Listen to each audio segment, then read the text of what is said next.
আজকে তোমাদের সাথে শেয়ার করব চিজি বেকড ফিশের রেসিপি।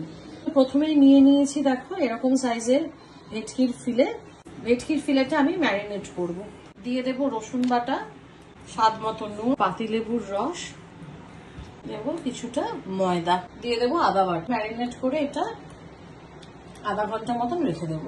দেখো তেল আর মাখনটা একটু গরম করে নিয়েছি। মাছগুলো দেখো আগে থেকেই ফ্রিজে ম্যারিনেট করে রেখে দিয়েছিলাম। এবারে এই মাছগুলোকে বাটার আর হোয়াইট অয়েল যেটা গরম করেছি সেটাতে 2 পিঠ হালকা করে ভেজে নেব। মাছগুলো আমি 2 পিঠ কিন্তু হালকা করে ভেজে একটা বেকিং ট্রেতে এভাবে সাজিয়ে নিয়েছি। মাছের জন্য একটা হোয়াইট সস বানাতে হবে, তার জন্য আমি প্যানে মাখন নিয়ে নেব। এই মাখনটা গলার আগেই আমি দিয়ে দেবো হচ্ছে 2-3 চামচ মতন ময়দা।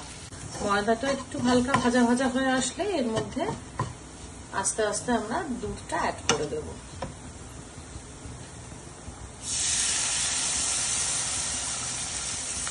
ভালো করে মিক্স করব যেন কোনো লাম্প না থাকে।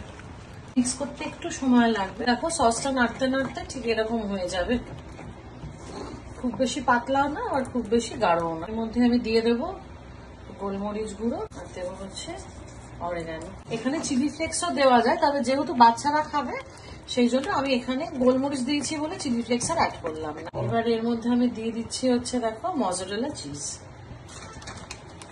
খুব সুন্দর টেক্সচার আসবে এটা দিলে। মিক্স করে নিলাম। সসটা আমি এই মাছের উপর দিয়ে ভালো করে ঢেলে দেব। এবার এটা ইভেনলি স্প্রেড করে নেব যাতে সসটা সব কটা মাছের উপর ভালোভাবে লেগে যায়। উপর থেকে দিয়ে দেব হচ্ছে চিজ, মজারেলা চিজ। বেকড ফিশে কিন্তু চিজে কার্পণ্য করলে চলবে না।